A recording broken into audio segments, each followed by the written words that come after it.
Let's go 8-1, the 8 teams remaining on pressure to win a championship this year going into the divisional round. This could be fun because we may have a bit of a different list. And we're going to start with 8. And the coin flip backstage went to me, boys. So I'm going to go first, and then we'll go around the table here. And I said as far as pressure, 8, there's 3 teams you could argue for 8, 7, and 6. But I went with Tampa Bay. Look, they won a Super Bowl 3 years ago. It's Todd Bowles who is kind of will he or won't he after this season. They went and grabbed, at this point, a journeyman in Baker and gave him a 1-year deal. And there were questions, was it going to be Baker or Kyle Trask starting the season? No expectations for Tampa Bay, even in a bad division, even in the conference that's weaker. Again, you just won a Super Bowl. It's a fan base that's kind of satiated at this point. Tampa Bay's 8 for me. Amal, you're up. For me, it's clear cut. It's Tampa for a multitude of reasons. Todd Bowles, a guy that we weren't even sure was going to be around next year to get into the postseason. I know the division was anemic throughout, but they've done a nice job. Dominant performance at home, winning the game by, I think, 23 points against the Philadelphia Eagles. And when you look at it right now, they're playing completely with house money. I didn't even actually really think there was much of a debate for number 8 from my estimation. I thought that one was clear-cut. I thought some of the other slots we could have some arguments, but for me, Tampa is the clear-cut choice with the least amount of pressure. Anything beyond this point, Patrick, is like in sales when you hit your quota at 100%, 105, 110, 115, you're just counting the bonus money. All right, me and Amal in agreement. The big guy. Yeah, I mean, no one's on a bigger free roll right now anywhere than the Tampa Bay Buccaneers. Yeah. Like, absolutely nothing to lose, everything to gain. And winning last week, they kept Todd Bowles employed for next year. There's no shot you can fire him after that. Baker Mayfield, he's earned himself a paycheck regardless of what happens against the Lions this week on the road. And you got to remember for them, this was first year post-Tom Brady era, and they actually got better. They're just sitting back, kicking back, going, you know what, guys? We'll give them our best, and if our best isn't good enough, we made some improvements. It was a successful season. On to next year. The Bucs won a playoff game. Enough said. It's Dustin, wild. we start with you, and then we go back around the horn here. Amal will be next. Number 7, pressure. So I think this team has the second least pressure remaining in the playoffs, and I think that actually makes them a little scary and dangerous to me, and I would not underestimate them if I was their opponent, and that's the Green Bay Packers. I think the Packers, with how young they are, especially on offense, there is no pressure and no expectation. No one thought they would beat Dallas. No one thinks they can hang with San Francisco. I think that is a motivating factor for them, but I think there is no pressure on them. I think because of that, we could potentially see a very free and very loose Jordan Love this weekend. I think it's a pretty good call. I'm going to go differently here. I'm going to go to the Lone Star State. I'm going to go with the Houston Texans. I mean, this is a team right now, the expectations coming into the season were, we're happy if Johnny gets a GED. Well, this team has actually graduated with honors. They've got a great quarterback, the number 2 pick in last year's draft. They've done a tremendous job. They are playing with completely house money. The only reason they're not number 8 is because Tampa, we just knew overall wasn't a particularly good team. They were fortunate to be a division winner and have the home game. But the Texans, I think, right now, in a first-year quarterback in C.J. Stroud, have a great opportunity just to kind of add to it. They're playing with complete house money. Yeah, I'll make my next 2 quick, boys, and then Amal will go back to you. Houston is my number 7. Yeah. Legitimately zero expectations. I talked about an underdrafted C.J. Stroud. What did you have? Again, a team that just was plowing through head coaches. They go D'Amico. You didn't know what you have, and now here you are. It's absolutely house money. Number 6 for me, the Green Bay Packers. This team is the youngest team in 45 years to make the postseason. They didn't even know if they had their quarterback of the future after 2 legends. They started the season 3-6, and here they are. They went to Dallas and won a playoff game. Freaking house money. That's 6 for me. Amal, you're number 6. Completely agree with you on number 6. The only reason I put a little bit of pressure on the Packers is because they are the Green Bay Packers. The place is called Title Town for a reason. That's the only reason there's any kind of pressure, but Green Bay for me as well. Big guy 6. So I went Texans, and the reason I went Texans over the Packers, a lot to do with last week and the results, but also I think losing Bobby Slowick potentially this offseason, that is a reason to capitalize on the year. I think that does put a little pressure on Houston to find a way to upset Baltimore. Obviously highly unlikely, but I think having to go back to the drawing board in year 2 with C.J. Stroud, with a new system, with a new coordinator, that puts a little bit of pressure on this season. Okay, big guy, we'll stick with you. We're talking pressure. Least to the most here, divisional round on sharp money, and you're number 5. Yeah, I mean, this team would be lower if they weren't who they were, and I've got the Chiefs at number 5. I think the Chiefs, they won last year. Our expectations have never, ever been lower for what Andy Reid and Patrick Mahomes have been together since they started going. I just don't think anyone expects much out of them. I think that also makes them kind of dangerous because I don't think the pressure is nearly as high on them as there is on the teams above them here who have to find a way to capitalize because the Chiefs are down this season. I was surprised you went with that one. That was my number 5, was the Kansas City Chiefs. Brent Veach, the general manager, has already won 2 Super Bowls in 6 years there. Patrick Mahomes is the best player in the NFL. He has been for the last half a dozen years. Patrick, to me, when I look at it, there's just not a lot of pressure there. Yes, the expectation is there, but the pressure is not there. Andy Reid's going to Canton. So is Patrick Mahomes. So is Travis Kelce. Anything else right now based on the season is bonus. 5th as far as pressure for me, and I'll explain more later, boys. And it's just, I don't expect anybody to understand how what last week meant at home winning a playoff game meant for the Detroit Lions. Wait till you hear the quote from Jameson Williams about the fans. I'll get to that in just a little bit. But there is pressure because they're going to lose their offensive coordinator. They potentially could lose their defensive coordinator. So this may not continue. And then you want to take it a step further with the Lions. Fellas, I think you could argue after the 49ers, after the Ravens, we're starting to argue the Lions have the 3rd most talented roster with the Bills. So again, this isn't a team that's just like Tampa Bay. Oh, here we are. No. This is a team that's loaded with a good mixture of vets, a good mixture of young kids, and a lot of talent, and a head coach, I feel, that has a modicum of pressure, but not a ton. I'll go my number 4.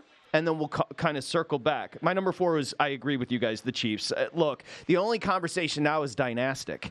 Like, if the Chiefs are to win a championship, this would be the 3rd ring and 3rd Lombardi in 5 years. That's a dynasty. Reid's in year 11. He's got 2 Super Bowl rings. He's got 1 loss. He's made the playoffs literally every single year. This now for the Chiefs is about adding to the story. Adding to the accomplishments. There's no pressure. If they lose, you thank them for the years of success. So I would say that is my number 4, the Chiefs.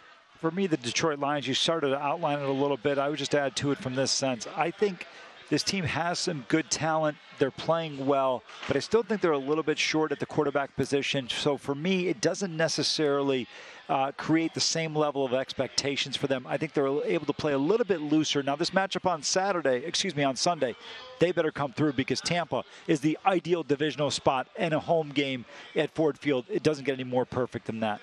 I agree. Big guy, your 4. Yeah, my 4 is also the Lions. I think the pressure was last week, and they exercised the demons. They moved on. They gave the Motor City something that it desperately needed, and that's another playoff win post-1957. So, to me, I still think there is pressure on them. That's why they're not lower on the list. They're not below the Chiefs. But I think a lot of it was lifted a week ago for Detroit. Okay, Dustin, number 3. Now it starts to get interesting. Pressure. Let's go. I'm going to be in the minority here because I think the 2 teams above them have more pressure, and I'll explain why. But number 3 for me is the San Francisco 49ers. I think the 49ers are in a place with stability right now where they believe they're going to be here every single year. They still haven't had to pay Brock Purdy yet. They have a lot of weapons under contract.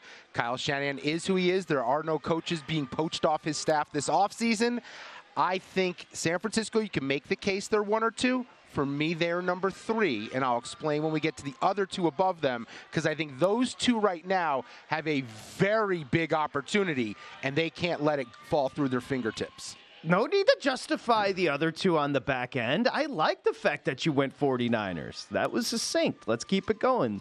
I'm all number 3. I'm going to Charm City. I'm going to Baltimore, the Ravens. Look, there is some pressure there. There's no question about it. But Lamar's still a young player. This is a very talented team. You've got some guys that are signed up, key pieces that are signed long-term.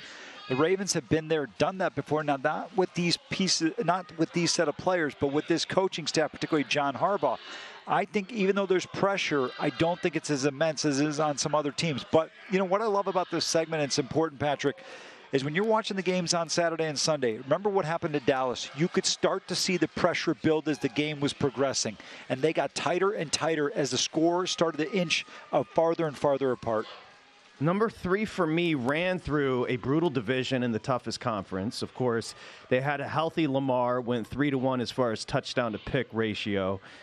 This is a team that's got top-ranked scoring defense in football. They're just loaded right now. The Ravens, Monken with the new offense was tremendous, very fluid. This is the best we've seen of Lamar. He's going to grab MVP number 2. A little pressure because they were in this spot in 2019, won the AFC, and got embarrassed at home by an inferior Titans team.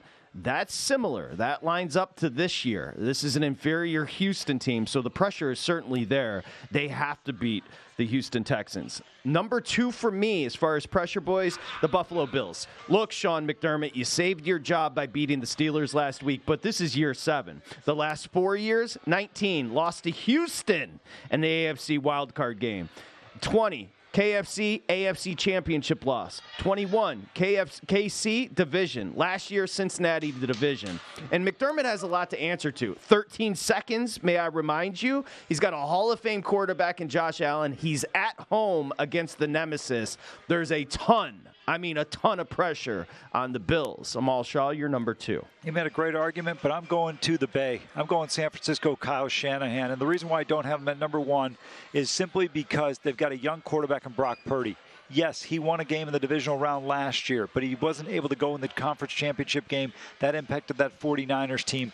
At the end of the day, there is immense pressure, especially when you look around in San Francisco. The Warriors have won 4 championships in their great run, but I still think the fact that they've got a younger quarterback who many people, I'm not saying he's not a top 10, top 12 quarterback, but I think people question from time to time. That takes and alleviates a little bit of pressure on Kyle Shanahan. Him and John Lynch have a great relationship. This team is not going anywhere. You look at their big stars. They're all signed up and through next year. You've got Brock Purdy still on the rookie deal. I don't think there's quite as much pressure on the San Francisco 49ers. Okay, Dustin, number 2 and 1. Let's go. Number 2, the Buffalo Bills. The Kansas City Chiefs have been the team standing in the way of the Buffalo Bills for the last few seasons. They are down. How long do you expect them to stay down? I don't think anyone thinks next year they will not address their issues at wide receiver. And let's be clear, that's the only thing holding Kansas City back from being the Chiefs that we've known the last few seasons.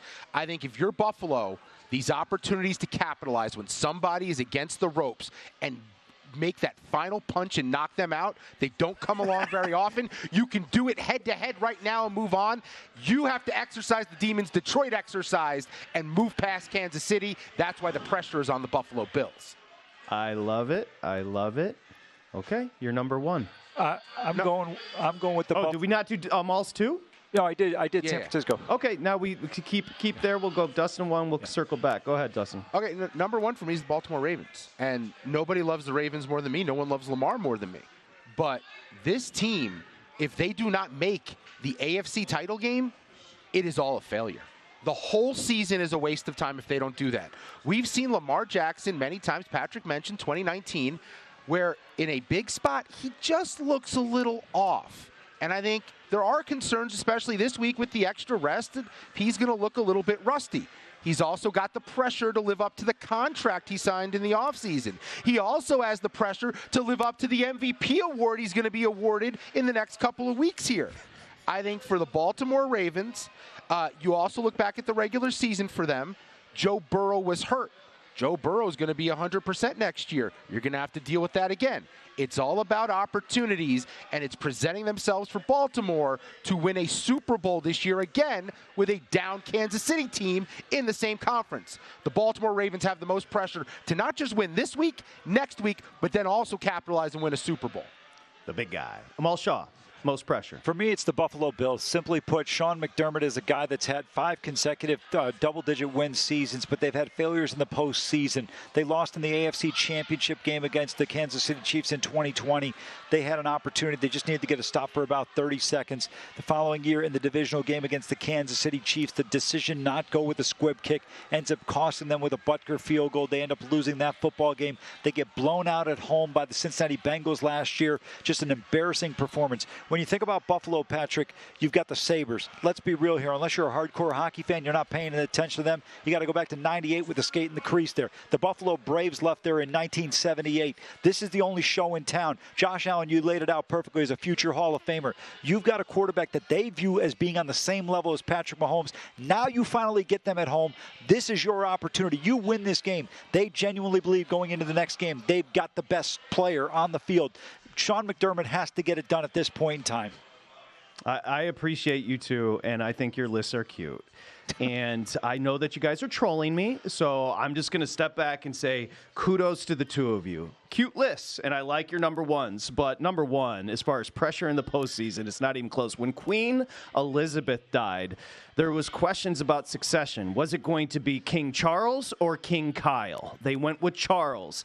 We have anointed Kyle Shanahan the king of the NFL for many years. The 49ers are number one with a bullet. They have a league best 9 Pro Bowlers. This is an all-star roster with the greatest coach we've seen since Bill Walsh on the same team. If he doesn't win a championship in that weak-ass conference after going 13-4 last year and 12-5 this year, this is year number 7. Probably should have won the Super Bowl a few years back. Didn't. King Kyle needs. No, it's not needs. He must. In fact, get rid of him if he doesn't win a Super Bowl this year. It's never ever been an easier path to the Lombardi than it will be for the 49ers this year. They may get the Bucs or the Lions after beating the youngest team in 45 years. My gosh, they should walk backwards into the stadium. It's a joke what King Kyle has in front of him. Kyle Shanahan, pay attention. I know you're going to be in a bad mood when you hoist that Lombardi, but if you don't, you're going to be in a worse mood because you're going to be unemployed. Visit VSiN.com to get current odds, listen for free, find showtimes, and download VSiN sports betting podcasts.